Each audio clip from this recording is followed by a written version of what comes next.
2, 1.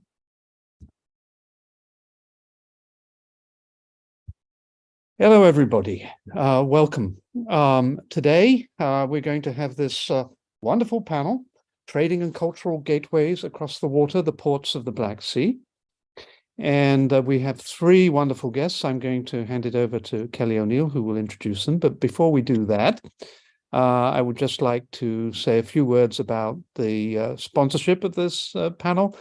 I am director of the Georgian Studies program at Harvard. We're a new guy on the block. We only started in 2022, and we are trying to improve Americans' knowledge and other scholars' knowledge about the South Caucasus and the Black Sea. And this semester, we are teaching a course, both Kelly Neal and I, called Black Sea Politics and Place, and this panel is part of that course. But of course, we want to go beyond that and invite the public and scholars to listen too. We have three fabulous scholars, and I'm really looking forward to it. And I'm going to now hand it over to Kelly, who directs the Imperium Project at Harvard. And she may say a few words about that because Imperium Project is the co-sponsor of this panel. And so I think that's enough said for me, Kelly. So I'm going to hand it over to you, and let's get started. Wonderful. Thank you, Stephen. Thank you all for being here, and welcome to our guests. We're really excited to have this panel. Any opportunity to talk about the Black Sea, past and present, is a welcome one from my perspective. I am the director of the Imperium Project here at the Davis Center for Russian and Eurasian Studies, and the project is simply an experiment in finding ways to bring the tools and perspectives of spatial analysis and spatial thinking into the framework of historical study. So we do a lot of things that have to do with data and a lot of things that have to do with storytelling. And I think that in lots of ways, the work that we do will benefit enormously from hearing from these three scholars and presentations. I am going to introduce them each in turn. We've invited our guests to speak for about 15 minutes. Please feel free to share your questions in the Q&A box. We'll keep an eye on that and refer to that at the end of the three presentations. And without further ado, we're going to proceed in chronological order. And so our first presenter is Boris Belge, who is an Ambizione postdoctoral research fellow at the University of Basel. His second and current book project, I believe, although he is very prolific and productive and could be working on 5 more projects that I don't know about, is called Managing Trade. It's an investigation of the infrastructure and economic practices in the port of Odessa from the late 18th century through the beginning of the 20th century.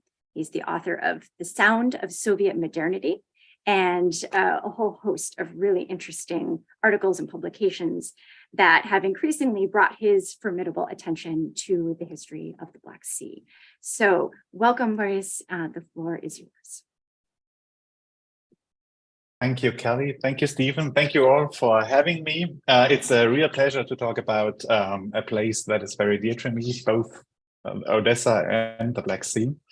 And I'm gonna share my screen right now. So this should work, right? I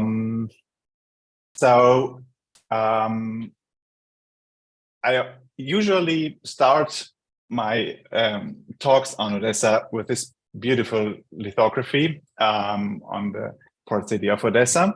It is from the 1850s. Boris, I don't think we can, Boris, sorry to interrupt. We can't see the slides. Sorry about that. Just let me give it another try.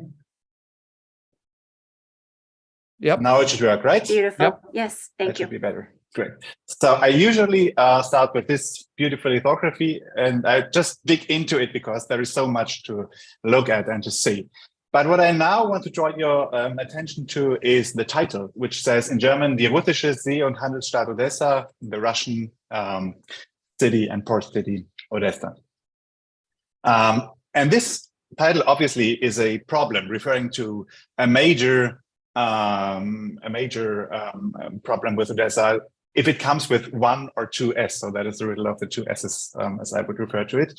And what long seemed like an orthographic negligible detail has been drawn into the focus of historiographical attention, at least since 2014, when Russia illegally annexed Crimea and actively pursued the secession of the Donbass. At the core of this is the fundamental question of basically all Odessa studies. What is this place? What is Odessa? And in the 19th century, was it a cosmopolitan, an imperial, a Ukrainian, or a Russian port city? Not surprisingly, it was all at once and sometimes nothing of it. Before I deal with that question in my short presentation, some background on the book project at large. So what I intend to do is to follow Odessa's long 19th century history through a very specific lens, because its port made the city an exceptional place.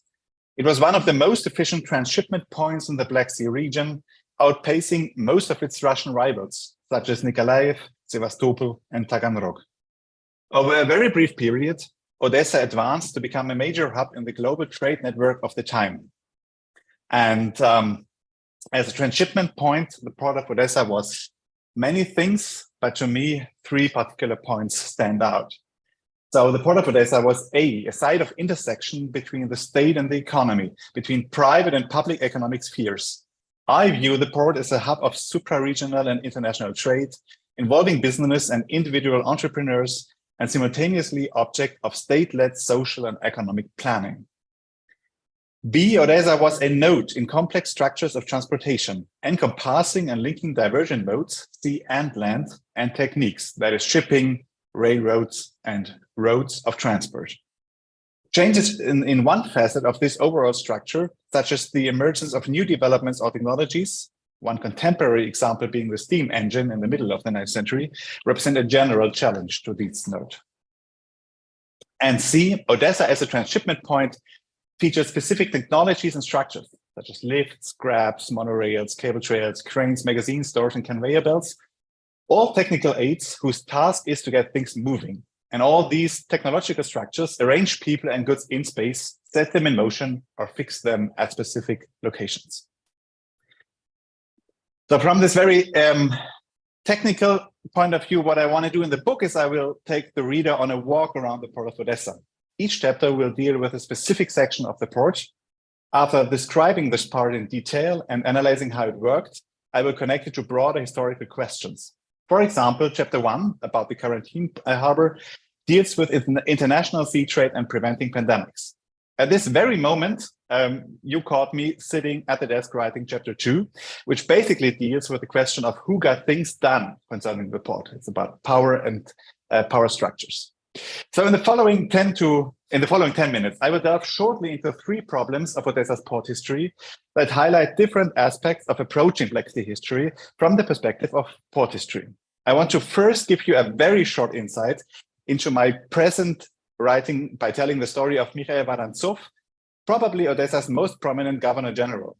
After being appointed and coming to Odessa, Vorontsov started to develop a local logic in improving commerce, gradually shifting away from St. Petersburg's ideas and directives.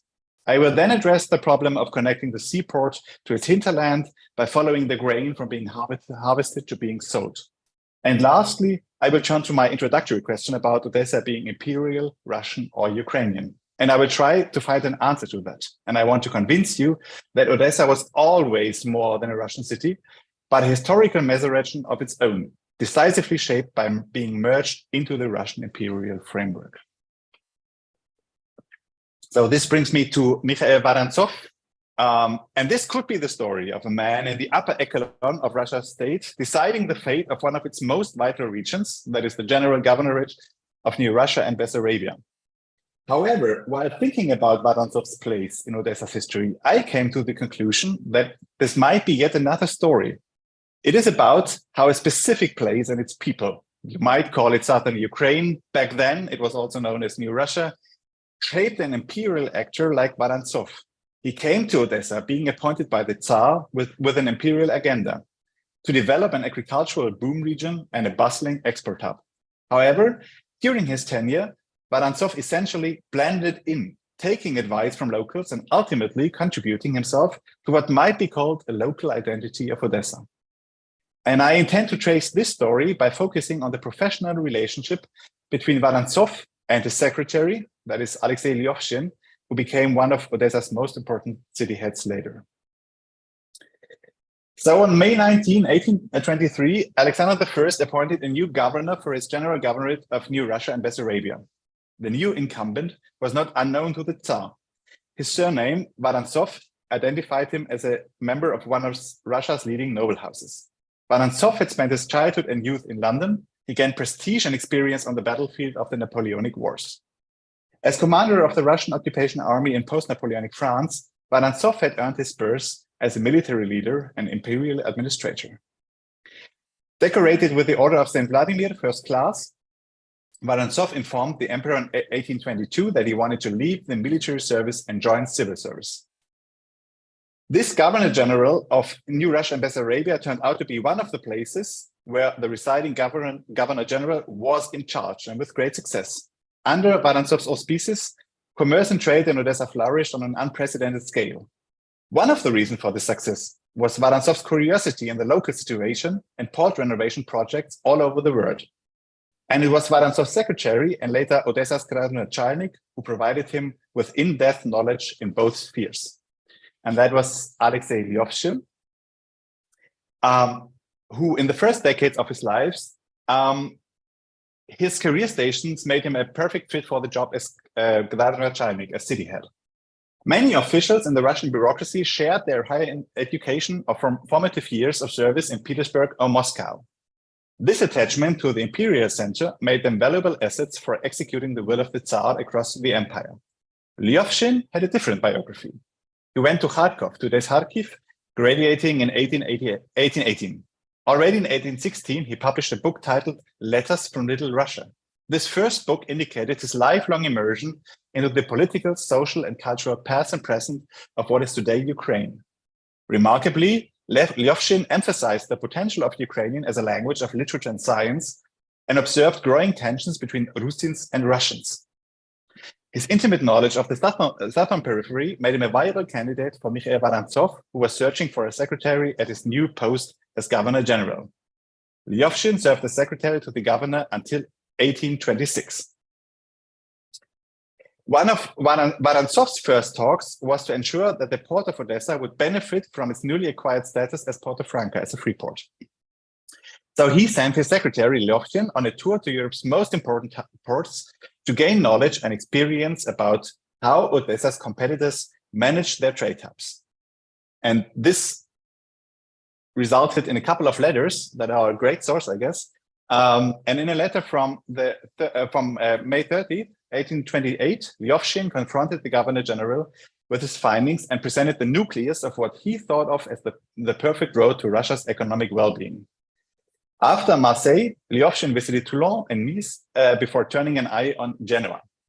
And from there, he wrote to Vorontsov, "The main goal of all my work is to find a way to increase the number of our export products and open new trade lines. I am not doing it to increase the trade balance in our favor. No, I am too enlightened for this screw idea. My experiments have proven it groundless.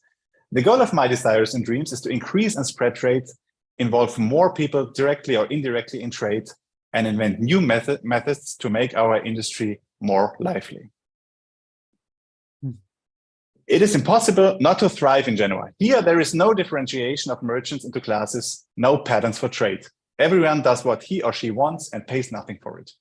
Such a small country like Sardinia has 31,000 registered sailors and up to 3,000 merchant ships. So what we can see here is that back then in the 1830s, Vorontsov and Lyovshin thought about commerce not being only boosting the export surplus of the Russian Empire. That is a story that then is vital in the 1860s and 1870s and 1880s. But they had a more holistic view of improving economy to increase and spread trade and also getting thereby industry in the port city of Odessa. And that is what Lyovshin observed in Genoa and had in mind for Odessa as well. And that is just a glimpse into this letter exchange that I find most interesting to see how these two men correspond about both the development of Odessa and about developing the economy in southern Russia. So that is just a glimpse about how Lyovzhin helped Vorontsov on this path of going local, of knowing about what is going on both in Odessa and around the world. And what you can see in the sources is that Vorontsov adapts to this process and later on confronts Petersburg with his own opinion and findings in doing what he thought as being best for Odessa. This brings me to my second point and the problem of connection or disconnection of the port. This is a story of what happened to Odessa when the century-long transport of big volumes of goods overseas got challenged by the introduction of the railroad. It is about following the grain from the fields to ox and railroad wagons and onto ships. It is about manual labor, steam technology, and the oftentimes overwhelming task of integrating and synchronizing these ways of transport. In the 1860s, the Portland's people found themselves in the middle of two transport revolutions that would ultimately shape this side of infrastructures in a new way. That is the arrival of steamships and railroad lines, both heralded the beginning of Odessa's modern era. And the 1816 saw an ongoing discussion over enlarging the port, dredging the harbor basin, and extending its wharves and piers. So that is a discussion about to make the port fit for big steamships. One substantial problem for this harbor was, for example, the clogging of the basin with stones and rocks alongside with illegally dumped litter and ballast. So that is one challenge to the port. The other challenge is to connect it to the railroad. And both of these bring problems with it. So in a report from 1875, the Odessa Stock Exchange Committee already raises attention to a threat to the ongoing commerce in Odessa. And it says that Odessa basically enters a period of decisive decline, and this decline will be fatal for her if it is not prevented by the most energetic measures. So the problem then in the 1870s, looking back to the 1860s, is that southern Russia and with it Odessa had ranked first in the world in terms of quantity and quality of the grain, but this has changed, and the Stock Exchange Committee points to two factors. The one is new competitors. The export began to be made through Nikolaev and Sevastopol. And the other is that the development of the railway network allowed our grain to reach foreign consumers bypassing the Black Sea. So we now have a shift in trade routes away from the Black Sea towards the empire itself. So that is a problem that highlights the problems of the railroad connection in Odessa in general. I already learned from Stephen that you already discussed this problem a bit. So what is, I guess, important here is that the discussion about how to connect Odessa to the railroad centered around two different ideas. The one would be to have a political, military, strategic line connecting Odessa directly to Moscow and Petersburg. And the other one would be more of an economic argument connecting Odessa to the grain producing regions north of Odessa. And ultimately, the decision was made to favor the latter, the economic one, and first to connect Odessa to Kharkiv and thereby connecting all the grain producing regions. But this brought a lot of problems then in the 1880s and 90s with it, because obviously Odessa was not connected or not well connected to the imperial center. Another problem was, and you can see it on a lot of different postcards, was the simultaneity of different ways of transport, of getting grain to the port of Odessa. So here you can see both the railroad wagons, but you can also see ox-driven carts, and you can here you can see manual labor, people just pushing carts with grain around the port. So that is something that is also highly inefficient and a big problem and challenge to grain export and to transport of grain inside the port of Odessa. So this is also a story about that this way of connecting or not connecting Odessa decisively shaped how commerce and trade could develop in the 1860s and 1870s, and then ultimately entering a period in the 1890s of decisive crisis that then centers around and heads onto 1905 and the events of the first Russian Revolution, where Odessa was one of the hotspots. So let me come back to the overarching question of 102S in Odessa. And I want to just to mention here that I think there are at least 3 different Odessas that could be observed. The one is Mark Twain's Odessa. So Odessa is a cosmopolitan and global port city. I guess this quote is very famous, and Mark Twain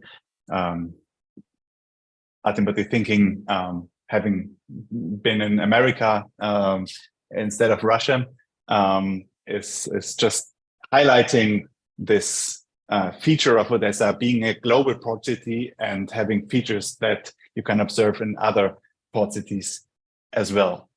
But there is also Sergeyevit's Odessa, and that is the Odessa as a imperial military and trade hub. So looking back to his own tenure as director of the Odessa Railroad, he remembers in his memoirs that the railroads in the southwest yielded no profit in the 1870s and 80s, and that basically this bad connection was a huge challenge for him during the Russo-Turkish War of 1877, when he had to move troops fast along the railroad. So this is a completely different perspective on Odessa from Petersburg, and I would call this the imperial one. This is also a perspective on the 2S Odessa. But then, of course, there is the today's Odessa with 1S, the Ukrainian city. And there are lots of examples for this, but I guess the discussions about the monument to Catherine in the center of the city and the ultimate demolishment of this monument a couple of weeks ago proves that I think what is important here, that there is also limits to an historic perspective on that, because Russia's war of aggression probably marks the end of Odessa's connection to its own past, or at least the reconfiguration of it. It highlights the limits of historical knowledge. Although Odessa was an imperial city in the 19th century, history cannot be an argument in current debates about where Odessa belongs. And it's simply ridiculous when Russian propaganda uses history to support its revisionist claims.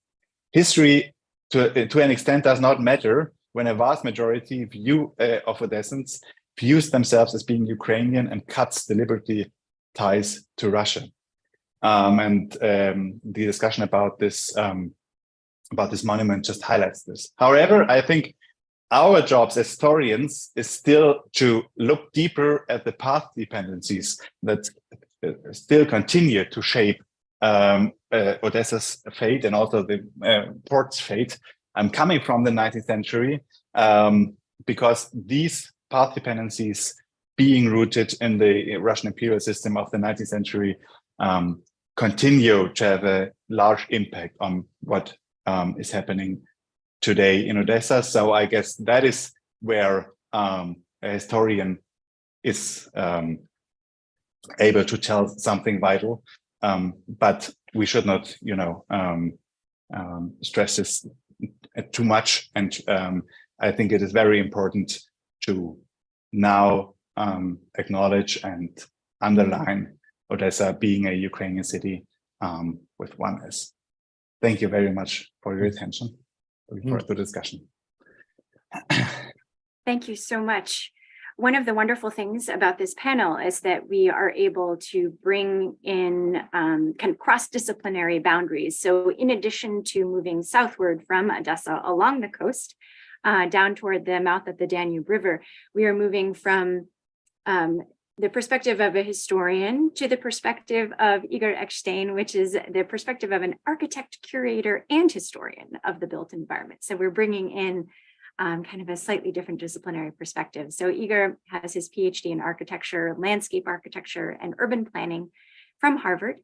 as well as a Master in Design Studies from the Harvard Graduate School of Design.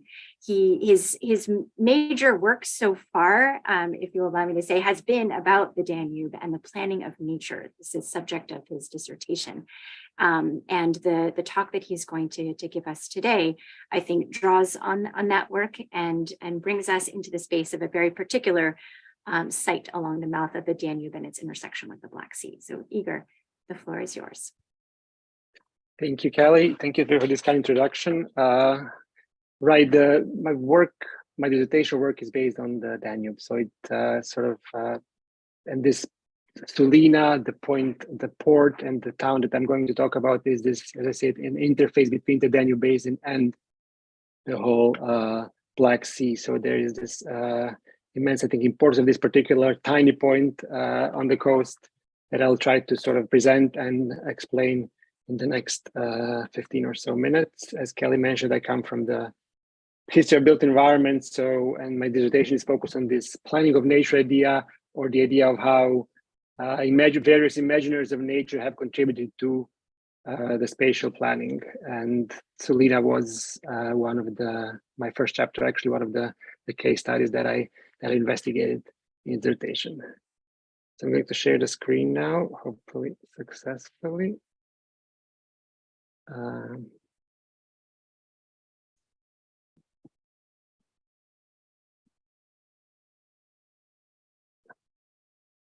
Is this okay now, or should I? Yes, that was great. Thank you. Okay, that works perfectly then.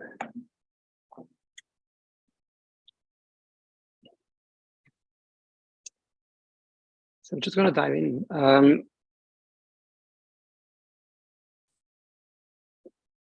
Compared to Istanbul and Odessa, Sulina is not only a tiny port, but also a tiny place altogether. With its current population of 3,600, it occupies the end of the eponymous branch on the Danube River in the Danube Delta, the second largest and the best preserved river delta in Europe, and the UNESCO World Heritage Site.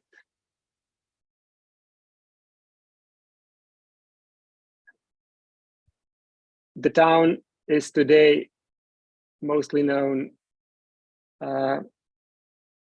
as a base for exploring the delta, as well as the immediate waters of the Black Sea. And you can see on this map the position of Sulina, and this triangular sort of blue shaded surface is the delta, and the Sulina branch kind of comes across the middle of the delta. When one undertakes one such journey to the Black Sea, the passage from Sulina into the Black Sea leads through the flat marshy landscape between long embankments that delineate the Sulina Canal from the brackish waters created by the river and the sea. From the mouth of the canal, where tourists feed bread to the seagulls of their boats, the Ukrainian Serpent Island, occupied by Russia early during the invasion and liberated by the Ukrainian forces last summer, is some 20 miles away. And before the war, it was usually daily visited by the same tourist boats. The port serves numerous tourist boats and occasional cruiser, as well as oil tankers and general cargo carriers that call here mostly for a technical stop. Today, Sulina still exists because of its location at the very end of the Danube Delta, and this has always been the case. However, not as it is currently in support of the tourist industry, but for much broader geopolitical reasons. At the large scale of the map of Europe, this seems self-explanatory. A town at the end of a riverway perhaps suggests an estuary port like London, New Orleans, or Rotterdam, where the connection to the hinterland is at least as important as the interface between the river and the sea. But in the case of Sulina, there is really no connection to the hinterland, or at least not in an expected sense, as Sulina is virtually inaccessible by land. Today it takes 4 hours by ferry along one of the branches of the Danube, the Sulina branch, to get to it from the county seat of Tulcha.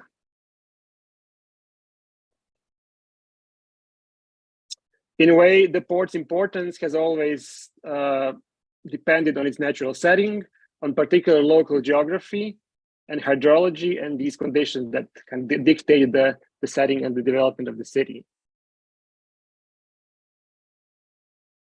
Namely, on the sandbar that stretches parallel to the Black Sea coast in the front of the Danube Delta, the sandbar that the river constantly produces by bringing in the silt and the deposits that it gathered across its huge basin. As such, this was always the place of transition, a neurologic point, as I call it, on the Danube waterway, and an interface between the two aquatic realms.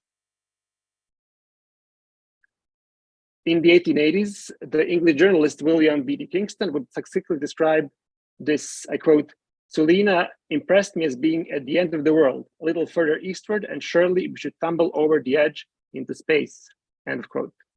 This small town that for B.T. Kingston stood at the very precipice of civilization, for many of his compatriots symbolized progress, pride, and profit. In fact, ships laden with corn and other grains of the Danubian plains had, at least since 1840s, called in Sulina, and rather than tumbling over into the abyss, they would leave the Danube behind and by the way of the Black Sea, through the Bosporus and the Gibraltar, circumscribe Europe to deliver their cereal cargo to the docks of the British ports. Also, since the early 1830s, regular freight and passage steamship service between Vienna and Constantinople via Danube was established, calling at Sulina before plying the Black Sea. Thus, an economic trajectory from the mouth of the Danube River to London was supplanted with a navigation trajectory that connected Vienna and what was then Constantinople, the city that was considered at the time as the real end of the Danube route, its real estuary port. By the mid-19th century, people and goods were moving through Sulina at an accelerated pace, but the needs of traffic were not sufficiently supported by the landscape as it was. The sandbar was becoming a real impediment. At this point, Sulina's livelihood relied precisely on this natural circumstance as a base for the business of transferring the ships with their passengers and cargo over the sandbar. In a way, the existence of the sandbar was a guarantee that Sulina would exist at such an isolated and remote position.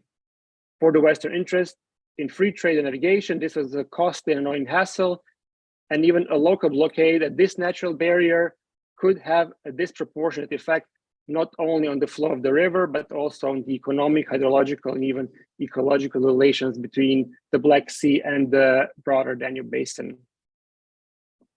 Ultimately, the solution to this problem became part of the 1856 Treaty of Paris that ended the Crimean War. The parties of the treaty founded the European Commission of the Danube, this international organization tasked with the necessary infrastructural and administrative work in the Danube Delta in order to ensure free and easy navigation. The commission hired a British engineer, Charles Augustus Hartley, who after long and complicated deliberations with his fellow commissioners designed a pair of jetties. You can see them on the map on the left, at Sulina that would control the flow of the river and constantly counter the formation of the sandbar and keep it in check so the water could flow freely and ensure sufficient depth for the navigation. The developments in Delta sparked curiosity across Europe. Increasingly popular illustrated magazines, a novelty at the time, often reported on developments in this faraway region, first prompted by war, the Crimean War or the Russo-Turkish War, and later by public works. The illustrations accompanying the report from Sulina would start exhibiting the new jetties, and with that with a curious consistency. In 1861, Charles Hartley made a small color drawing of Sulina with the just finished temporary jetties.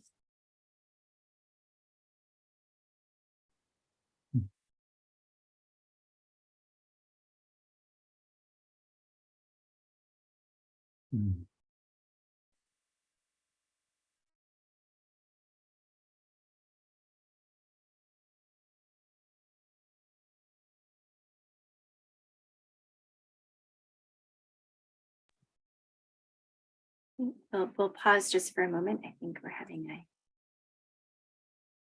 technical difficulty.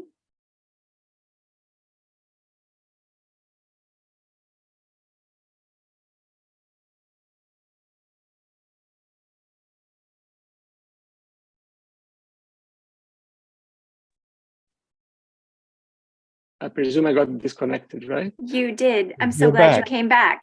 I don't know when, though. Which slide was it? You had the Hartley watercolor up. Okay, so I'll just go by the beginning of this watercolor. Okay. Do we have my slides on? Yes.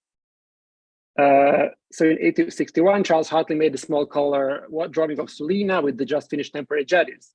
In watercolor ink, Hartley drew a seascape of the Sulina branch of the Danube escorted into the Black Sea by the two structures awkwardly attached to the sandy coastline and protruding towards the horizon. The sea, rendering consistent horizontal strokes, seems calm. Few ships are in the roadstead. Most of them sails down are already in the port and bowed upstream.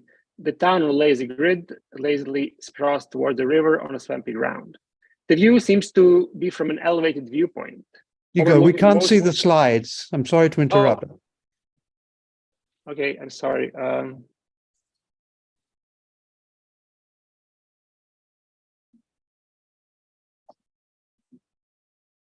There we are. Okay, sorry for all these problems. The view seems to be from an elevated viewpoint, overlooking most of the town, the entirety of the jetties, and the wide horizon.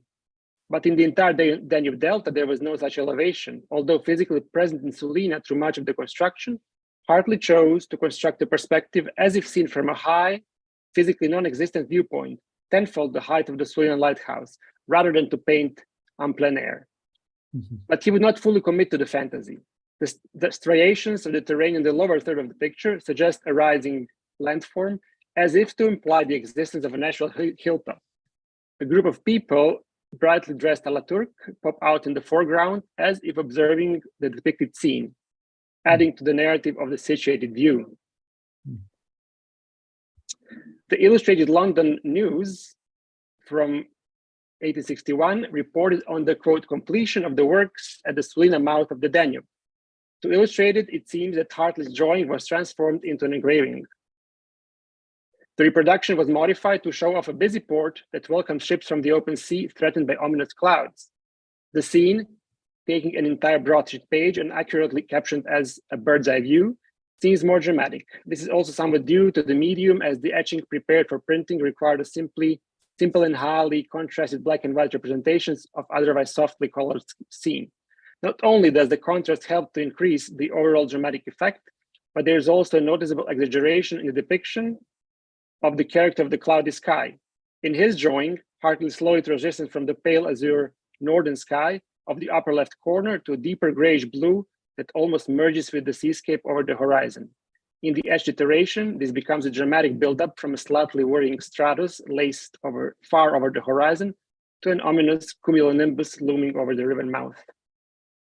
Numerous ships under full sail, all rushing into the port, into the safe embrace of the Sulina jetties. None are seabound to brave the approaching storm. The menacing reefs formed by the hulls of the stranded ships, with their protruding masts resembling an abandoned graveyard, otherwise entirely absent from Harvey's drawing, suddenly appear in the engraving. They further the myth of the dangerous Black Sea, known to the readers of the Illustrated London News as the place where the Balaclava storm decimated the British fleet during the Crimean War just a few years prior.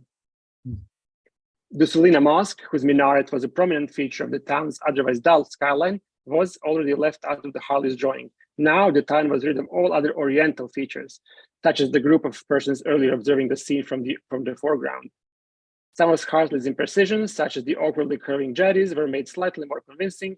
Other elements of the landscape seemed to be done with more attention to detail, although without knowledge of the actual location, as the hills and cliffs north of the jetties show.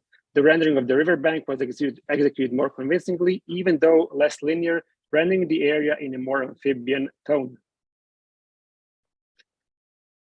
A decade later, the Illustrated London News reported again, now on the reconstruction and consolidation of the Sulina jetties. In the illustration that accompanied the article, the vantage point of the 1861 illustration was repeated, moved slightly to the left, so the flow of the canal now occupied the image's full diagonal. The canal is filled with the incoming ships, some pulled by the steam paddle tugboats, and plenty more are moored in the port. The Commission's new headquarters, a symmetrically two-winged structure, filled in an isolated block close to the riverbank. The new Anglican and Orthodox churches, as well as the old mosque, are clearly shown. The view is now falsely identified in the article as from the lighthouse. It is taken from a position, again, at least 10 times higher and not from the 17-meter high lighthouse that can be clearly seen in the lower right. The eye lens illustration of the jubilant occasion was repurposed 6 years later in a Milanese Illustrazione Italiana to report on a less joyous affair. Sulina was the front line of the Russo-Turkish War of 1877 and 8. The depiction was changed accordingly. To simulate the war damaged, bombed Sulina, the engraving falsely showed the missing, presumably destroyed headquarters of the commission. With very little traffic, the port is almost at a standstill. The promontory is now occupied by a military encampment. The landscape itself, etched slightly rougher, the smooth and sand beach transformed into sharp cliffs, reminiscent of Hardy's original view, now with an ominous atmosphere.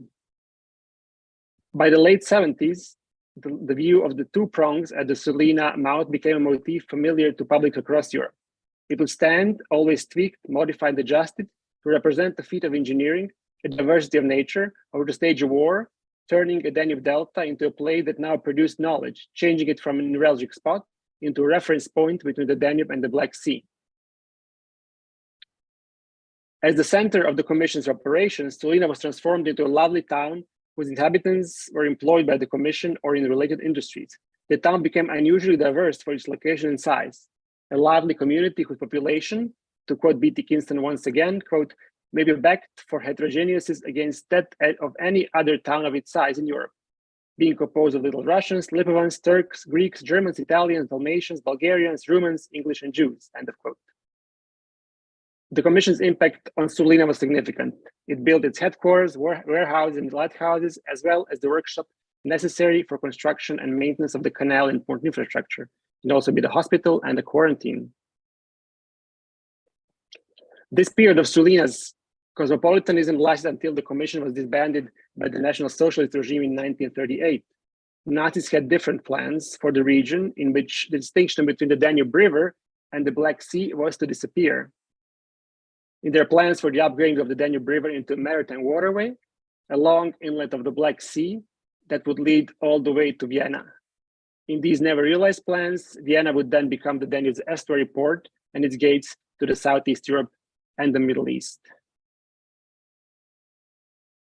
In socialist Romania, with the construction of the Danube Canal between the main Romanian port of Constanța and the Danube in the 1980s, the entire delta was bypassed, making Sulina and its canal, once very important infrastructural landscapes, only an auxiliary waterway, and the shrinking peripheral town at the easternmost periphery of the EU. And unfortunately, that condition continues to this day when, as I said in the beginning, the only remaining industry today is tourism.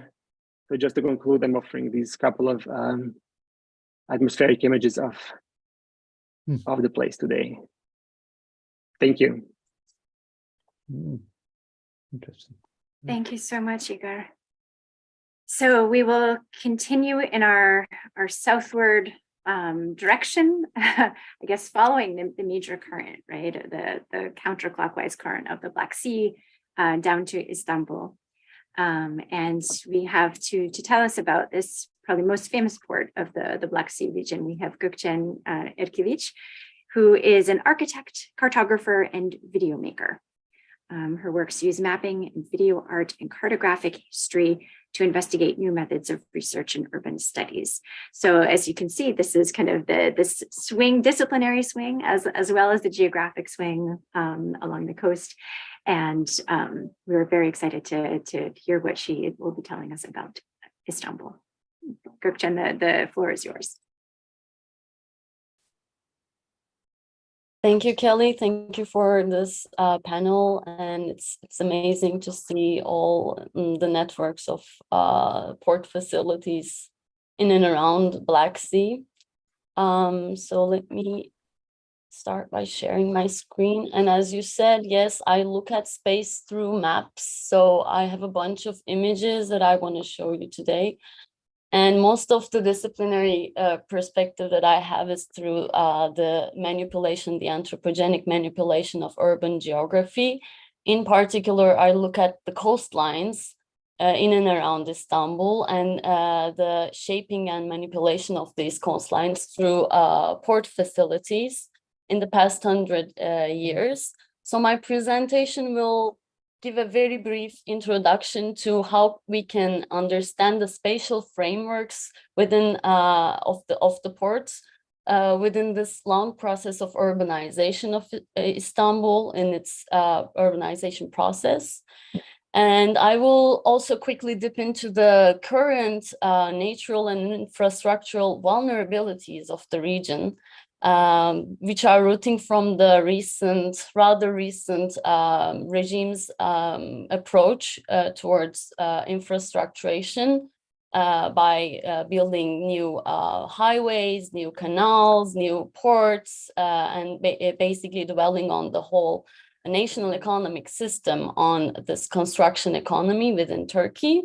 And I will try to make some sort of a larger scalar reading or questions to look at the region of Marmara and its annexation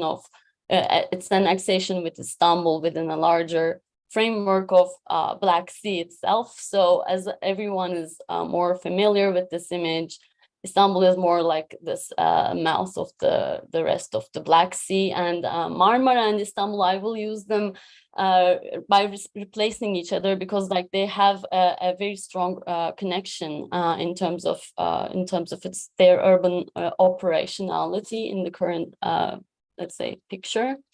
I just want to interrupt just for 1 second. We're having the slides are kind of flashing on my screen. I'm not sure if this is happening. Yes, it's happening to others too. Not quite sure why. I don't know why. Let me maybe stop share and reshare. Just reshare. Mm-hmm. Reshare, yeah. And if that doesn't work, you could just show without going into the slideshow, because that's not flashing. This is not flashing. Okay, is this flashing? No. Is this flashing now? Yes. Okay. So it might be better just to go back to that. All right. So I will just navigate it through here and just try to close these unnecessary parts so that you can just. There you go. Yeah. Excellent. Better view. Okay. Hope this is better. And how do I go from one slide to another? I have to figure that out. How do I do that? Okay, I think I need this.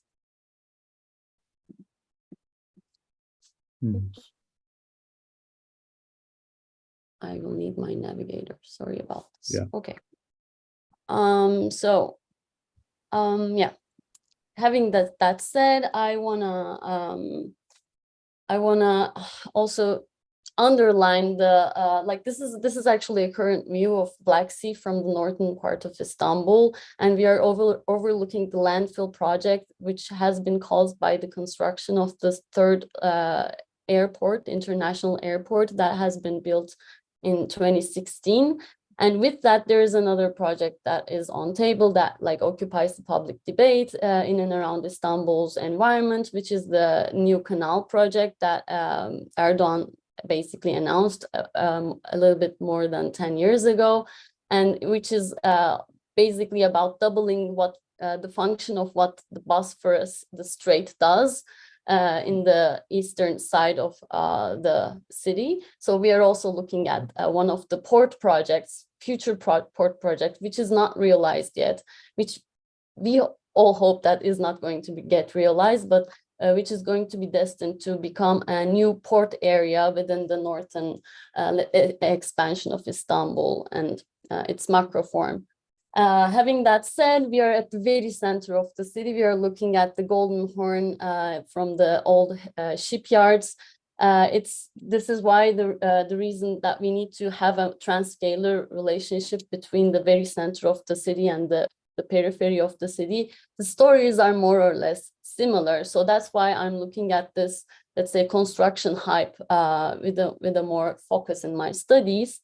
But having that said, all the history and the agency of the waterward space has actually played the major role in the formation and development of the port facilities of Istanbul.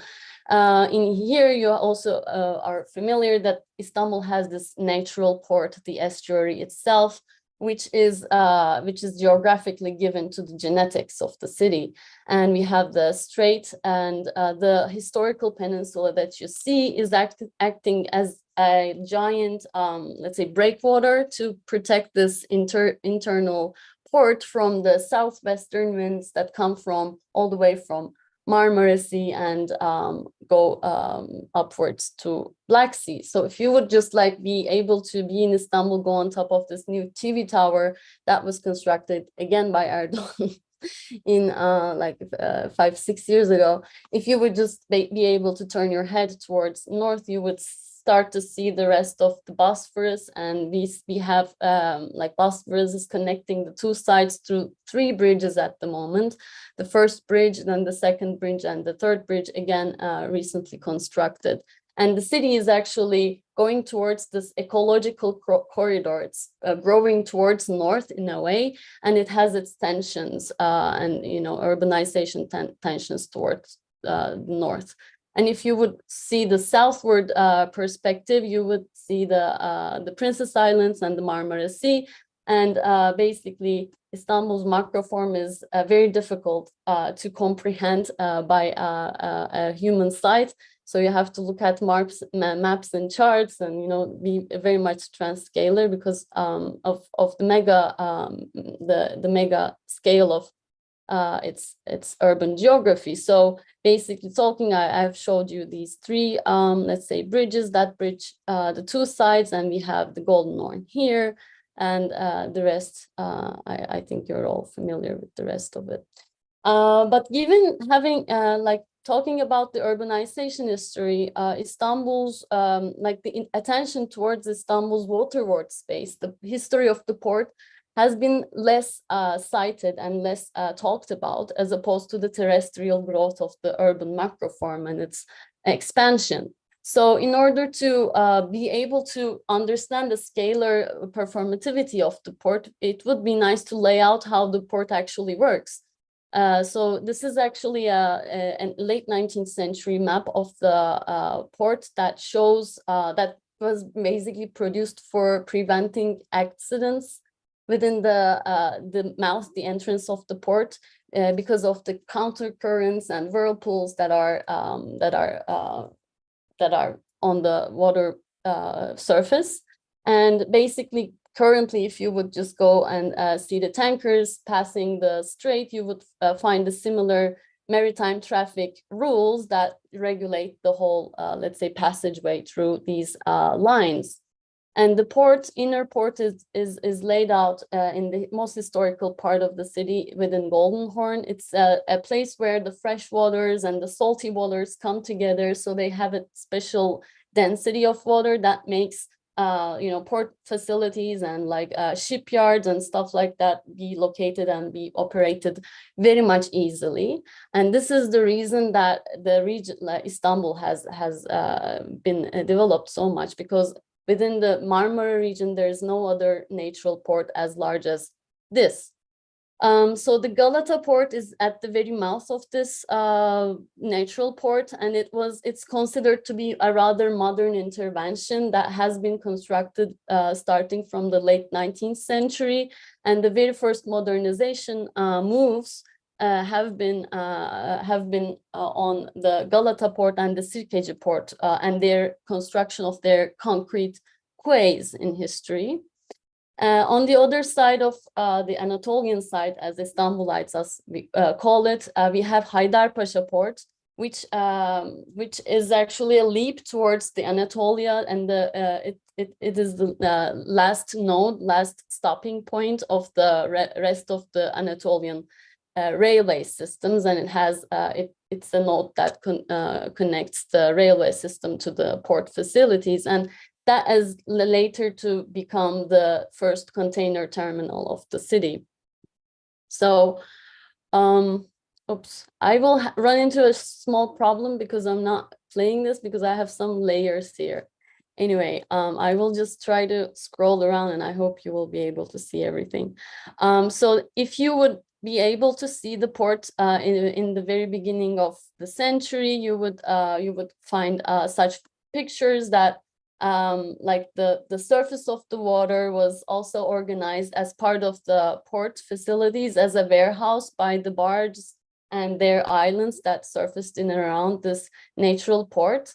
And the bridge, it's here, I cannot move it. The bridge of Galata was actually the threshold to separate the inner port from the modern, let's say, more technologically advanced port construction. And here's a picture of Galata port again. We are looking at the Bosphorus side. And here there was another long historically embedded struggle between about the landing of ships and how the logistics were operated from the very, let's say, middle of the sea towards land, because Istanbul had, like the Galata port as a modern port, had very little shoreline to house the capacity of the port. So you would easily find all these barges, the ships would just embark on them, and there would be these secondary mobile let's say carriers called mavnas in Turkish. And the mavna, let's say, it's also a labor organization that would just carry the stuff back and forth. And that's how the human labor was basically organized in Istanbul up until almost 1950s. So this is a picture from 1950s, and this the dislocation and the modernization of the port has been has had a struggle over these, let's say, labor organizations of the port. So looking at the urban geography and the location of working ports, if you would see, if we could fly over history very quickly. So like the main, let's say, functionality of the inner port was mostly on Haliç, and then Port of Galata, and a little bit in Port of Haydarpaşa in the very beginning of century. But this picture has changed throughout the century. As I said, this was the modern master plans that was reconstructing the Port of Galata, and Port of Galata quickly became a global scene almost, in which like a global economic system was integrated to the rest of the city and rest of the country. For example, the Ford automobile factory was in Port of Galata for 30 years, and many other, let's say, globalization attempts were finding a setting there. In 1980s, after the building of the bridges here, Port of Haydarpaşa, which used to be more like a let's say, secondary port, gained importance and became the first container terminal of the city, in which also like the finger piers were like, as technologically advancements were able to be constructed only in those times. And that made like that actually created some sort of competition between the old Galata port and Port of Haydarpaşa, which is very similar to, I think, the Port of New York versus Port of New Jersey. And you know, like these two sides would have their own organizations, and they would have some interesting fights. There are some documents about them. And you know, this fight was also about like the modernization and globalization and so on and so forth. After 2000, of course, with the explosion of the city, like if we would speak in Leferian terms, the center of the city was becoming so dense that it couldn't even house the capacity. And now in Port of Ambarli in Tuzla, there are the larger, let's say, shipbuilding industries, container terminals and stuff like that are all expelled out of the city. And what is left within the city center is mostly like this classical story of the neoliberal transformation of old historic port sites and their transformation into other, let's say, urban programs, which is another topic. But why are we looking at this expansion is like I'm trying to highlight that Istanbul is actually, its port currently is very much annexed towards the region of Marmara itself. For example, the Ford factory is now in Izmit, in the very eastern part of Istanbul and Marmara, which is remaining the industrial core of the rest of the country. Also another highlight is to maybe remember that this region houses 25 million people and Istanbul has 15 million. It also remains the largest like more densest region within Mediterranean and Black Sea population wise. So within this picture, we not only see port facilities that are on, like shipbuilding or like ports, but there you would also find some, let's say, natural gas terminals. You would also find, as I said, factories, and most of the concrete industry of the rest of the region is also housed by the Sea of Marmara in the current picture. So as I said, my study is basically on looking at coastlines and their transformation in time, in deep time.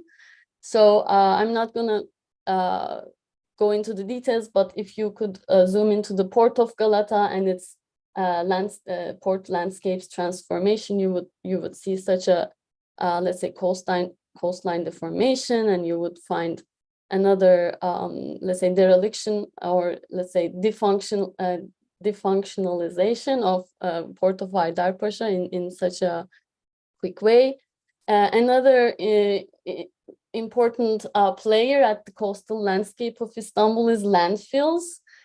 This is a landfill that was constructed adjacent to the historical peninsula, and it was also constructed by landfilling the oldest Theodosian, let's say, port that was somewhere here. And imagine, I mean, if you have ideas about like the archaeological digs about finding this very old Byzantine, let's say, Theodosian ports, it was actually there, and this landfill was also constructed in the last 10 years due to the hyper of the construction boom that the rest of the country was undergoing.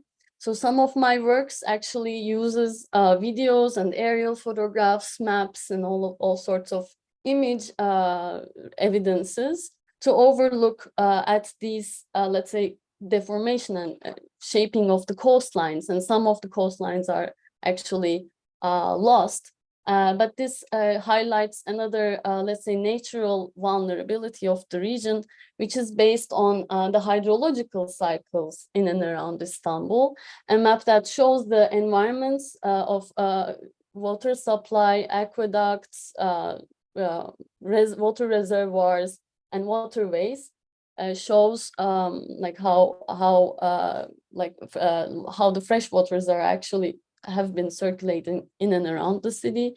And within the, let's say, regional framework, you would still have that, let's say, different watersheds that are shaping the region.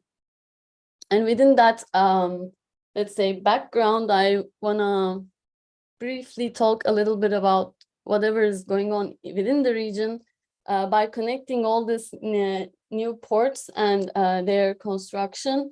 So as I told in the very beginning, there's a project about constructing the new airport, which is in the very north of Istanbul.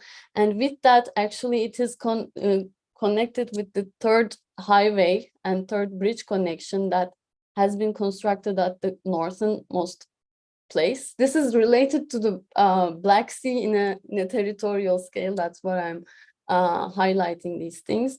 And there are, let's say, in the recent, let's say, 10 years, there are these new bridge connections that are almost encirculating the sea and almost connecting the larger scale infrastructural and urban landscape to each other. Another project that is on table, which is not realized yet, is the canal project. And it's there with all the, let's say, environmental, let's say, dissent that is, and this discourse that it has generated. And let me show you a few like how it actually looks. It would look on an operational scale. So basically, it's longer than the Bosphorus itself, and in the project, there are some secondary port facilities that are constructed here, the Black Sea and the Marmara Sea end of the canal. This is not realized yet, but rental-wise, like the land speculation around the route has been uproaring in the recent years again. So the ghost of the project is somehow there, and it is threatening the local ecosystems, the agricultural communities and the villages, the countrysides that it's touching upon, and of course mainly the let's say peripheral let's say water reserves, like the water reservoirs that have been feeding the city through fresh water supplies. It's also touching upon them and using them, and turning them into a strait, which can be controlled privately, as opposed to the Bosphorus itself, which is bound, whose let's say control is bound toward to the Convention of Montreux. And this is like a controversial project. Just I wanted to note this down. It could be interesting to talk about it a little bit more if you're interested. Other vulnerabilities of the Marmara region, like nature-wise, flash floods, and there has been a sea snot incident or crisis recently that turned the whole coastline into whirlpools of sea snot that has been accumulated at the very surface of the waters of Marmara. This was due to the dead planktons that had been surfaced by the, let's say, increased, of course, pollution that is caused mostly from the eastern side in heavy industry that the region has there. And Gokchan, could we, we probably want to save 20 minutes or so, maybe for questions. So if you could just give us one last minute, and I can definitely conclude. And another thing is the earthquake that should also be on the table somehow if we need for further discussion. And just to wrap up, like looking at the port, its dislocation through a larger territorial perspective should be important in this case. So like maybe asking the question of what kind of infrastructural and relational impacts that these networks that are connecting the region from the southwest, like the port is actually working in the south, in the north-south axis, and in the east-west axis, there is this construction of the highways and networks. And not only that, Istanbul is not only connected towards Black Sea through the port and the highways and bridge connection, it's connected through energy and pipelines. And that should also be a part of the cartographic exploration if we are trying to understand the scale relationalities of Istanbul within the rest of the region. There's a lot to say, but I will thank you and stop here and leave some time for discussion. Right. Thank you so much. Kelly, you want to continue? Yes. So thank you for all of these papers. They're so interesting. I think we've traveled the kind of transscalar process in lots of really interesting ways, and have all kinds of really interesting ideas about water and terrain and infrastructure on the table to think about. The floor is open for questions. As people are thinking, there is one question already there that I'm going to put in front of Boris. It is a question that challenges you to look even further backward into the history of your port, Odessa, and go back before the 19th century to the time when Odessa was Hagi Bey and part of the world of the Krimli, the Crimean Tatar, and Turkic peoples. And as our audience member writes in, this makes the question of Odessa which is spelled here with one S, just so you know, belonging more complex and more exciting, considering the destiny of the Karenni people in the Russian Empire and the USSR, not to mention current events. So have you given any thought to pushing back to that period and or incorporating that kind of perspective into your history of Odessa? I think this is a great question, and let me briefly say I fully agree. This would make the story more interesting, more complex and exciting. And I think it is important because it challenges the usual narrative of Odessa being founded by Catherine at a place where nothing else existed before. So I guess this is just an imperial narrative that has a strong influence on how people thought about Odessa in the 19th and the 20th century. And there is, I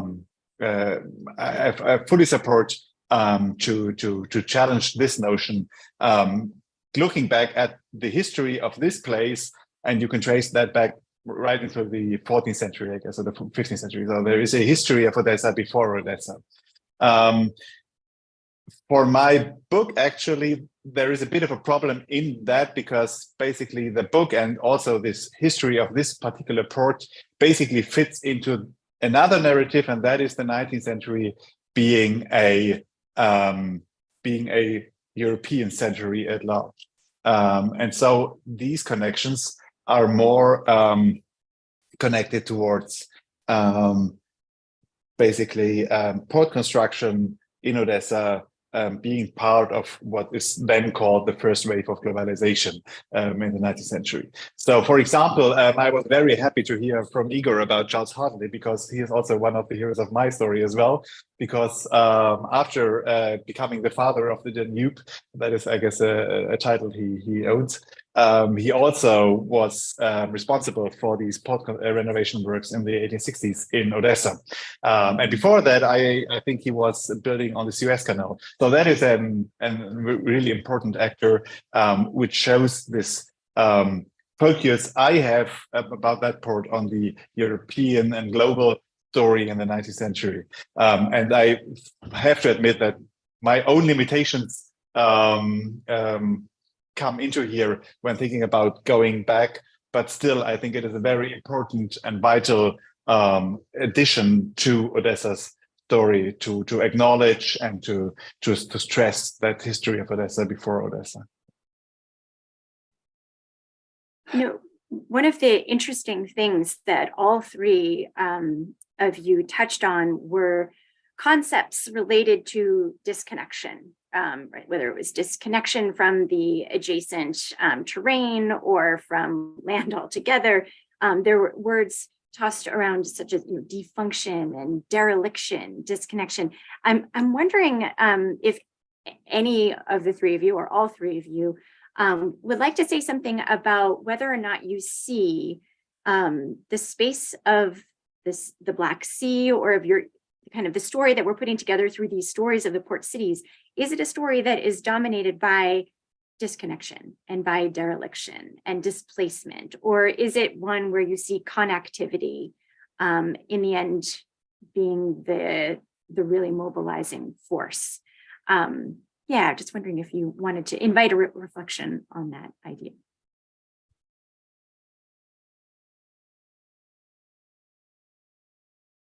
If I may, I mean, I think it's both. I know it's like sort of expected thing to say, but I think it's both. It depends on sort of a historical period we look at, and sort of maybe even a geography we are witnessing. But I mean, the 19th century was sort of the century of connections in a way. That's why I'm sort of this fits in. Like, of course, the Boris's story about Odessa.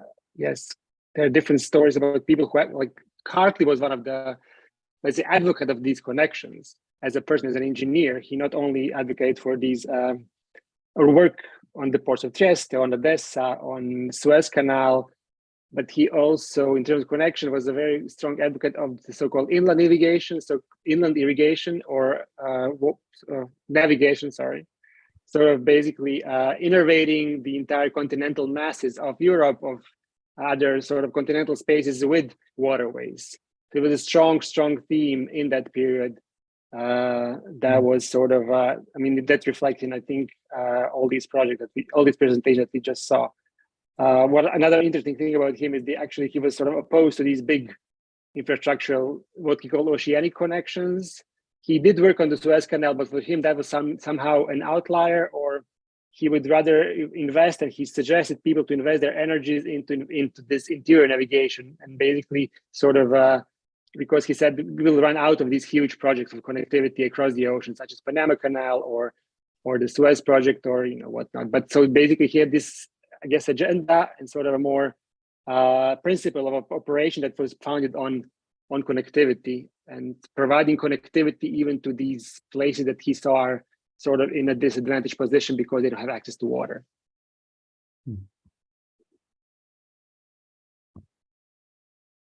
I mean, from Istanbul's perspective, I think it's a very good, but yet a very complex question to answer. I would say which historical period we are looking at from, it depends. So in 19th century, the narratives and the master plans show that Istanbul was still acting as a major node for the rest of Black Sea and the Mediterranean and the Aegean areas. And it was actually, it has this breaking point after the modernization of Turkey in 1920s. And only at that stage, like Istanbul was actually more or less disconnected from the rest of the national, let's say, construct, because the capital, it was the capital of the empire, right? And it was dislocated to Ankara, the capital. And there is this disconnection from the rest of the territory, starting from that modernization in 1930s, for example, in Ahmet Hamdi Bashar, who was the port, let's say, director at that time, notes that Istanbul is losing its connectivity within the region, and also within its role within the hinterland of the rest of Turkey for a bit. This continued, I think, until I would say 1950s or 60s, until when this new layer of globalization, let's say, entered with the container terminals and like the uproar of, let's say, like increase of port capacity again. And then it regained its centrality in the region with the Haydarpaşa port. And then it's also, like, I would say it has entered in a point of disconnect with the, because like at the very center of this cosmopolitan city, it became less cosmopolitan throughout this process. So this disconnectivity has actually increased after the neoliberal period as well. And at the moment, I would say it's very much disconnected, like either like in terms of landscapes and in terms of, let's say, like port facilities. The city center is very much disconnected, but it's working most at the scale of global networks, as I showed in the scale of Marmara, like all these companies and other scales are at play. So maybe I could jump in. Yeah, could I jump in there? Because I mean, it's very fascinating papers, all three of them. And one of the things that comes out is the connection with globalization, let's say, changes in the international environment, inventions, steamships, railways, these sorts of things, and new canals which cut Sulina off, and all these external factors that are affecting these ports. And so one question I have for all of you, I guess, is this question of what this sort of intensification of globalization is going to mean for these ports, and particularly the what they call the middle corridor, right? The BRI, right? The Chinese the Belt and Road Initiative. We were discussing this in class a couple of weeks ago about the investment of the Chinese, for example, in the ports in the Sea of Marmara. I mean, what are the implications, do you think, for, I mean, not that necessarily the BRI is going to fulfill its ambitions, but what are the implications of the BRI and this intense growth of sort of global traffic for these three ports?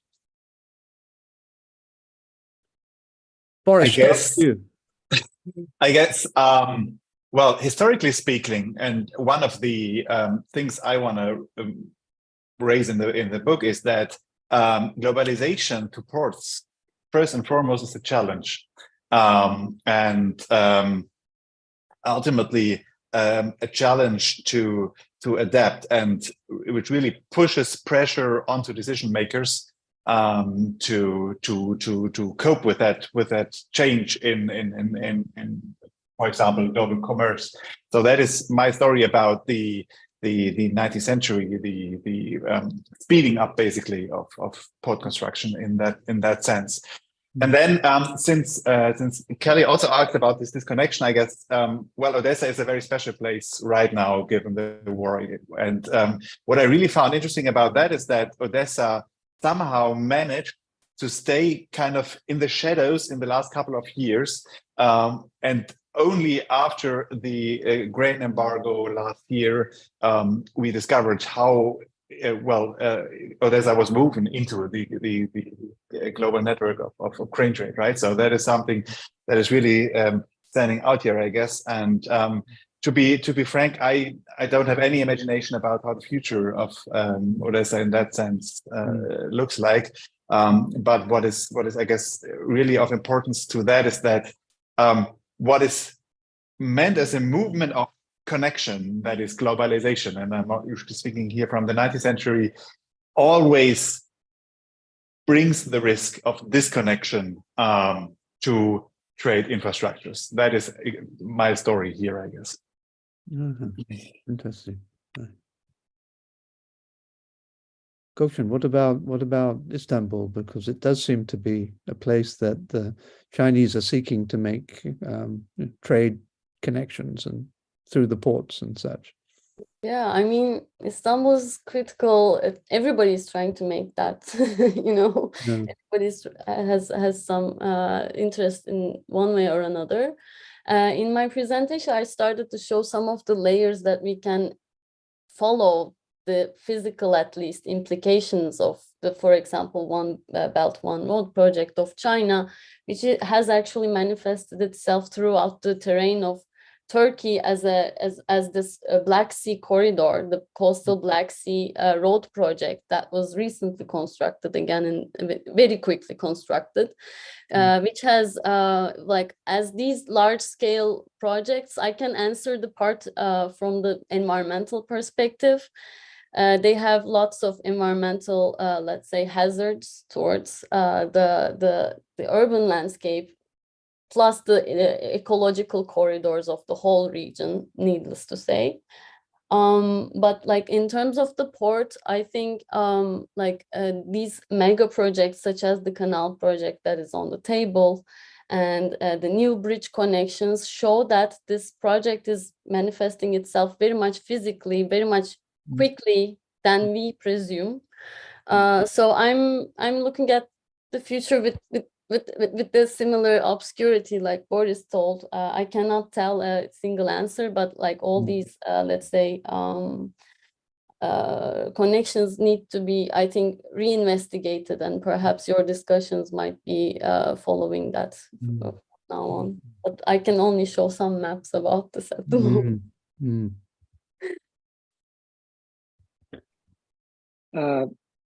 I guess for the Sulina sort of part or role of it in these transcontinental initiatives such as BRI, I think the Danube for sure has a great role in that as a waterway that basically enables sailing from the Black Sea to the North Sea via Rhine and Rhine-Main Canal. So the infrastructure is already there in terms of what one needs to actually use. I don't think Sulina will ever have its moment of glory again in those terms because of different administrative hurdles, such as nature protection, basically, and it being now this cherished single case in Europe where you have this hundreds of different bird species, and actually it's never, of course, a primeval environment because it's a constructed nature always, but it is sort of something that is now being appreciate with different standards. Right. On the other hand, the port of Constanza, of course, I think will be extremely important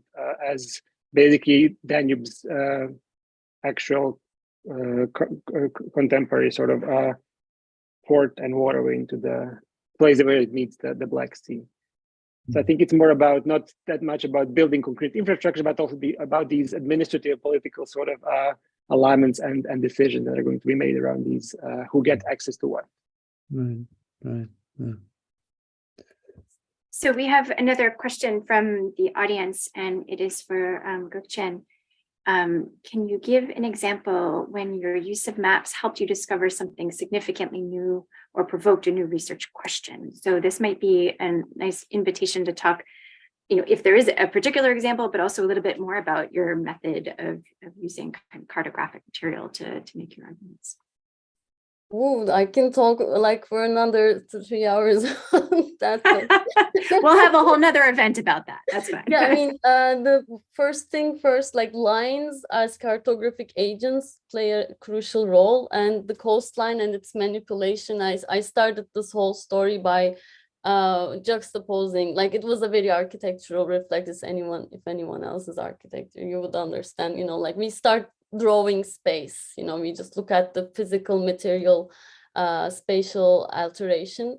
So looking at the lines that separate the land and sea and the actual let's say landscapes that have been produced there, they give you some very shocking answers and questions about how the rest of the economic, political, social layers that made that possible happen. So it is the actual, you see maps and cartographic investigation as a way of asking questions, and that is actually directing my research and its breaking points as well in the presentation. I think also I try to use the smaller scale, the archive material, and the regional scale, the territorial scale, and there should be like some interconnections and questions that are that can be arised just by looking at the maps.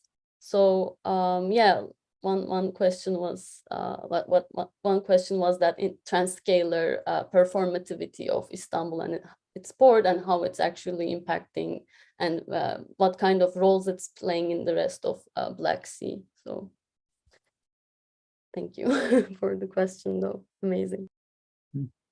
Thank you.